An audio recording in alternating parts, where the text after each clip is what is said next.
এখানে সুয়াঞ্জু রেডি হয়ে যাচ্ছে, তার আত্মা চলে যাওয়ার আজকে শেষ দিন। তখন সে অনেক সুন্দর করে সাজুগুজু করে, সেই ছোটবেলা থেকে সে সুন্দর সময়টা কাটিয়েছিল, আর আজকে তাকে চলে যেতে হয়। ওই সময় সুয়াঞ্জির আত্মাটা সুয়াঞ্জির বাবাকে গিলগুর কথা বলে কয়দিন ধরে গিলগুকে দেখা যায় না। তখনই পিছন দিয়ে দেখতে পাই গিলগু পাত্রটা নিয়ে কুসুমনে দৌড়ে আসতেছে। এসেই সুয়াঞ্জিকে নিয়ে একটা জায়গায় চলে যায়, গিয়ে বলে আমি তোমার জন্য পাত্রটা নিয়ে আসছি। সুয়াঞ্জির দাদিমার পুরনো বাড়িতে গিয়ে অনেক খোঁজাখুঁজির পর পেয়ে গেছি, আর এই 50 বছর পুরনো পাত্রটা আমি সুন্দর করে যত্ন করে ধুইছি, যাতে তুমি এটার ভিতর সুন্দর করে 50 বছর থাকতে পারো। আজকের গল্পের হিরোইন যখন রাত 2টার পর থেকে পেতনি হয়ে যায়, পেতনি হয়ে যখন সুন্দর চেহারা নিয়ে বাইরে বের হয়, তখন আমাদের এই গল্পের হিরো সে এই পেতনিটাকে দেখে ক্রাশ খেয়ে যায়। তখন তো তার কল্পনা এই পেতনিটাই চলে আসে, তবে সে তো আর জানে না সে একটা পেতনি। আর এই পেতনিটা দিনের বেলা হয়ে যায় নরম প্রকৃতির মানুষ, আর রাত 2টার পর থেকে হয়ে যায় এক ভয়ঙ্কর পেতনি। তাহলে চলন দেখে আসে 2025 সালে রিলিজ হওয়া সাউথ কোরিয়ার একটা অসাধারণ মুভি।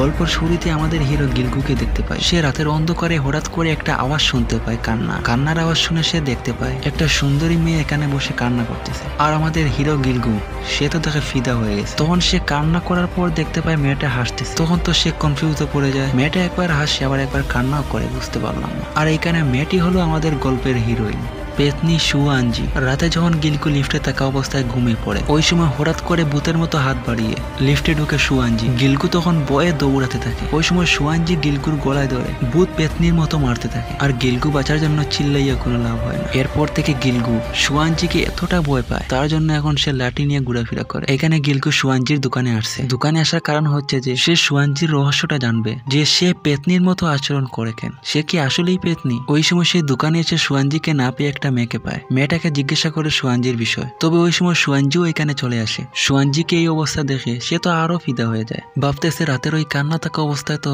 মেয়েটাকে আরো বেশ সুন্দর লাগতেছে। তবে ওই সময় হঠাৎ করে গিলগুর মনে পড়ে যে রাতে যে লিফটের ভিতরে কি মাইটটা দিল, সেটা মনে পড়ার পরই সে এমন একটা দৌড় দিল তাকে আর থামানো হয়ে যাচ্ছে না। ওই সময় সুয়াঞ্জিও পিছন পিছন দৌড় দেওয়া শুরু করলো। দৌড়ে আসার পর গিলগু এখানে থামিয়ে যায়। তখন তাকে সুয়াঞ্জিও তার কাছে চলে আসছে। সে দেখতে পায় সুয়াঞ্জি তার সাথে খুবই ভালো ব্যবহার করছে, তাকে একটা রুমাল গিফট করছে। এটা গিফট করার কারণ হচ্ছে তারা যে নতুন দোকান খুলছে, আর সেই দোকানের প্রথম কাস্টমারই হলো সে। ওই সময় গিলগু সারাক্ষণ ভাবতে থাকে সুয়াঞ্জির বিষয় নিয়ে, যে মেয়েটা রাত হলে পেতনি হয়ে যায় আর দিনের বেলা এত সুন্দর ব্যবহার করে। সে তখন এটা ভাবতে ভাবতে কনফিউজে পড়ে যায়। এখানে ঘড়ির কাঁটায় রাত 2টা হয়ে গেছে। সুয়াঞ্জিও রেডি হয়ে যাচ্ছে ভূত হওয়ার জন্য। তখন তার ভূতের মতো ঘুম ভাঙে, আর বাহিরে গিয়ে সে ভূতের মতো আওয়াজ করে। গিলগু এটা দেখে অবাক হয়ে যায়। তখন সে সাথে সাথে নিচে চলে যায়। নিচে গিয়ে লুকিয়ে লুকিয়ে দেখতে পায় সুয়াঞ্জি পেতনির মতো কাণ্ড করতেছে, আর গাড়ির একটা সামনে দিয়ে হাঁটতেছে। এটা দেখে সে দৌড়িয়ে গিয়ে আসে। এসে সে দেখতে পায় সুয়াঞ্জির সাথে একটা লোক জোরাজুরি করতেছে। এটা দেখে সে সুয়াঞ্জিকে বাঁচানোর জন্য নায়কের মতো আসে।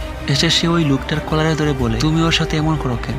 তবে এখানে গিলগু ভুল জায়গায় ডায়াল করছে। এটা ছিল সুয়াঞ্জির বাবা। সুয়াঞ্জির বাবা গিলগুকে বলে, তুমি কি আমার মেয়েকে ফলো করো। গিলগু তখন তার বাবাকে সরি বলে, আর সে নিজের ইচ্ছাতেই তার হাত দিয়ে মার খায়। ওই সময় সুয়াঞ্জি এসে আবারও গিলগুকে মারার চেষ্টা করে, তবে এবার ভাগ্যটা ভালো, সুয়াঞ্জির বাবা তাকে ধরে ফেলে আর গিলগুকে বলে এখান থেকে চলে যেতে। ওই সময় গিলগু অনেকবার সরি সরি বলে সে এখান থেকে চলে যায়। এখানে গিলগু লিফটে। ওই সময় সুয়াঞ্জিও চলে আসে, এসেই গিলগুকে সরি বলে। গিলগু তখন ভিতরে ভিতরে ভয় পাচ্ছে, তবে সুয়াঞ্জি তখন বলে উঠে, কালকে রাতের জন্য সরি, রাতে তোমার সাথে খারাপ ব্যবহার করছি।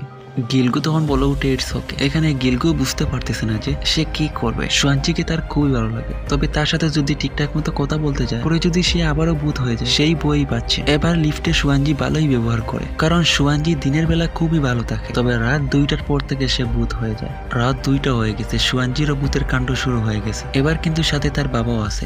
বাবা শুধু সুয়াঞ্জিকে দেখে রাখতেছে, কারণ বলা যায় না সুয়াঞ্জি ভূত হওয়ার পর কি কাণ্ড করে ফেলে। ওই সময় সুয়াঞ্জি ভূত হয়ে ক্লান্ত হয়ে গেছে। তখন তার বাবা তাকে নিয়ে বাসায় যাবে। ওই সময় তার বাবা তাকে কাঁধে তুলে। ওই সময় হঠাৎ করে সুয়াঞ্জির বাবা কোমরে ব্যথা পেয়ে যায়। তখন সে ঠিকঠাক মতো দাঁড়াতে পারতেছে না। ওই অবস্থায় সুয়াঞ্জি তখন পড়ে যাবে। তখন আমরা দেখতে পাই পিছন থেকে গিলগু এসে সুয়াঞ্জিকে ধরে ফেলে। এরপর থেকে সুয়াঞ্জির বাবা হসপিটাল, আর গিলগুর কাঁধে সুয়াঞ্জি।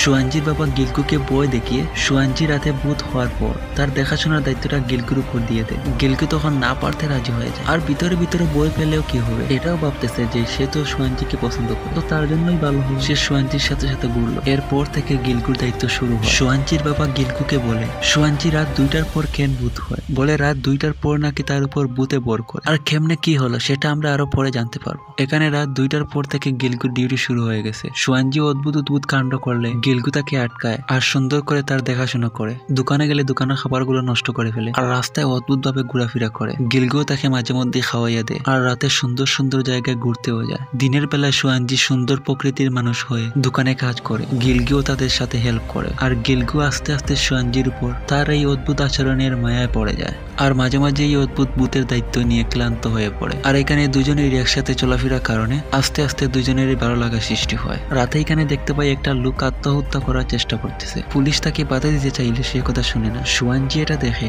সে দৌড়ে ওই লোকটাকে গিয়ে বলে নিচে লাফ দিয়ে আত্মহত্যা করতে। এটা বলে সেই পানিতে পড়ে যায় আর সোয়ানজি পানিতে পড়া অবস্থা দেখে গিলগুও পানিতে পড়ে যায়। তবে ফায়ার ফাইটাররা তাকে উদ্ধার করে। আর এইখানে যে লোকটা আত্মহত্যা করবে সে সোয়ানজির কাণ্ডগুলো দেখে সে মনে মনে ভাবতেছে আমার থেকে বড় পাগল ওইটা। এটা দেখে সে আত্মহত্যা না করে সেইখান থেকে চলে যায়। এখানে সোয়ানজিকে না পাওয়ায় গিলগু অনেকটা পাগল হয়ে গেছে। তখনই হঠাৎ করে দেখা যায় সোয়ানজি সাঁতার কাটতেছে। এটা দেখে সবাই অবাক। তখন এটা নিউজেও ভাইরাল হয়ে যায়। এখানে সোয়ানজির বাবা এই ভিডিওটি দেখে গিলগুর সাথে খারাপ ব্যবহার করতেছে। সে বলতেছে তুমি আমার মেয়েকে কেয়ার করতে পারতেছো না, তুমি থাকা অবস্থা সে কেমনে পানিতে পড়লো, এখন যদি সে এখানে ডুবে যেত তাহলে কি হতো। তবে এখানে গিলগু বুঝাতে পারতেছে না যে সে চেষ্টা করেও পারেনি। ওই সময় সোয়ানজিও চলে আসে এখানে। তখন আর তার বাবা সোয়ানজিকে দেখে গিলগুর সাথে ভালো ব্যবহার করে। এইখানে দেখতে পাই সোয়ানজি আজকের রাতে গিলগুর সাথে ভালোই ব্যবহার করতেছে। গিলগুকে ওই রাতের বিষয় নিয়ে সরিও বলে যে সে পানিতে পড়ে গেছে। তখন তারা দেখতে পাই রাতে মুভি দেখতেছে। মুভিটা অনেকটা রোমান্টিক ছিল।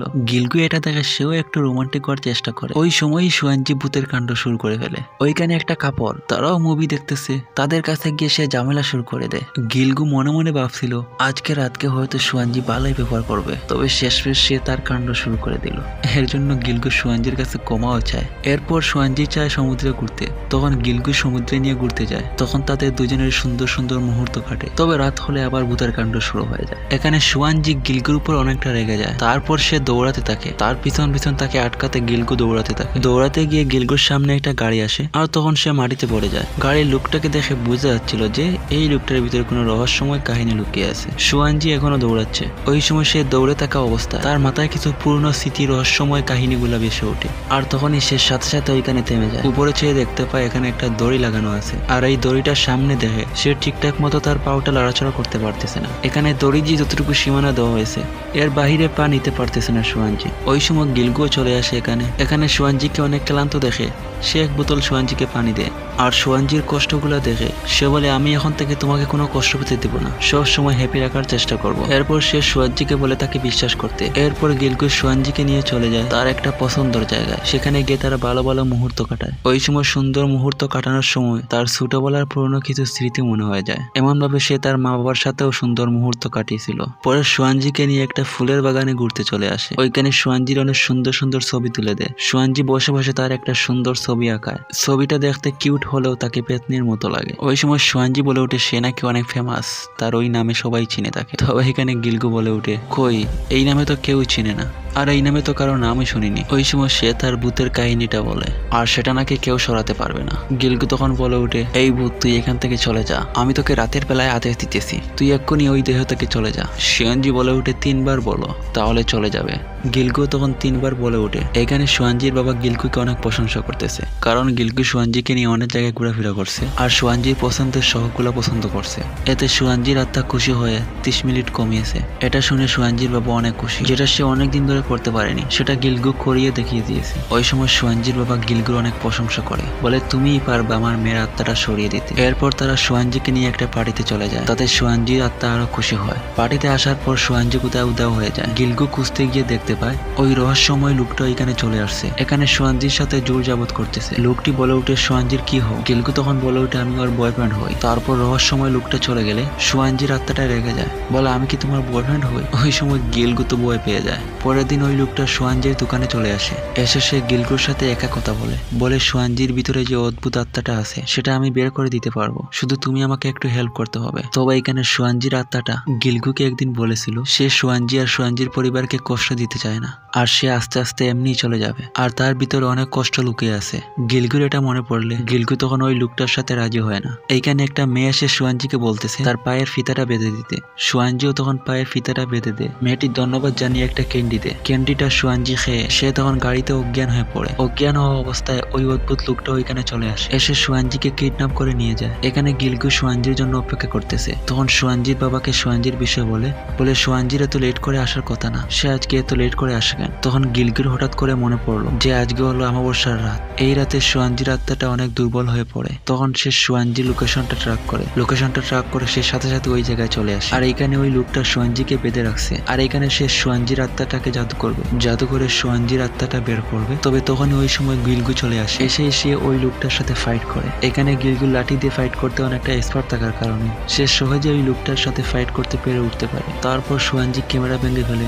গাড়িতে গিলগু সুয়ানজিকে বলে তুমি কিছু বলতে পারো। সুয়ানজিও তখন তার আত্মার কাহিনীটা বলে সে কেমনে কিভাবে কোথায় থেকে আসছিল সুয়ানজির ভিতরে। একসময় তাদের গ্রামে খুব খারাপ অবস্থা ছিল, তখন তাদের গ্রামে এক ধরনের লোক আসছিল, এসে বলছিল তাদের এই সমস্যাগুলো সমাধান করতে হলে তাদেরকে কিছু বলি দিতে হবে। তবে তাদের গ্রামে কোনো বলি দেওয়ার কোনো অবস্থা ছিল না। ওই সময় তাদের গ্রামের সবাই মিলে একটা সিদ্ধান্ত নেয় সুয়ানজির আত্মাকে বলি দিবে। তারপর তারা সুয়ানজির আত্মাকে বলি দেয়। আর এইখানে কিছু ভালো মানুষ ছিল। ওই সময় সুয়ানজিকে জ্বালানোর পর সুয়ানজির আত্মাগুলা একটা পাত্রে ঢুকিয়ে দেওয়া হয়, যাতে এই পাত্রের ভিতরে 100 বছর পর সেই আত্মাটা মুক্তি পাবে। তবে ভুলবশত ওই আত্মার পাত্রটা সুয়ানজির দাদিমা এই পাত্রটা পেয়ে যায়। তখন পাত্রর বয়স হয়েছিল 50 বছর, এখনো 50 বছর বাকি রয়েছিল। ওই সময় সুয়ানজির সেই আত্মাটা এটা দেখে অনেক রেগে যায়, রেগে গিয়ে সুয়ানজির মায়ের উপর সেই আত্মাটা বহন করে। তখন সুয়ানজির মায়ের পেটে সুয়ানজি ছিল। সুয়ানজির জন্ম হওয়ার পর সুয়ানজির মা মারা যায়। তখন ওই আত্মাটা সুয়ানজির উপর বর করে, আর এখনো পর্যন্ত সুয়ানজির উপর বর করে আছে। এরপর থেকে সুয়ানজির আত্মাটা বলে তাকে অনেক ধরনের লোক ফলো করে তাকে জাদু করে মারার জন্য। ওই সময় সুয়ানজির আত্মাটা গিলগুকে বলে শীঘ্রই তার সময় ফুরিয়ে যাবে আর তার কষ্টের জীবন শুরু হয়ে যাবে। ওই সময় গিলগু সুয়ানজির আত্মাকে বলে এখানে কি বাঁচার কোনো বিকল্প নেই? সুয়ানজির আত্মা বলে তখন এটা বড় কঠিন, মানে সুয়ানজির দাদিমা যে পাত্রটা পেয়েছিল সেই পুরনো পাত্রটা যদি সে আবার পায় তাহলে সে আবার ওই পাত্রের ভিতরে ঢুকে যাবে আর 50 বছর ওই পাত্রটায় কাটিয়ে দিবে। 50 বছর পূরণ হওয়ার পর সে এমনিতেই মুক্তি পেয়ে যাবে। এখানে গিলগু সুয়ানজির বাবার কাছে আসছে। সুয়ানজির বাবাকে বলতেছে কয়দিন ধরে সুয়ানজিকে দেখা যায় না। সুয়ানজির বাবা বলে সুয়ানজির অনেক মন খারাপ, সে সারাদিন রুমে বসে থাকে, বাইরে বের হয় না।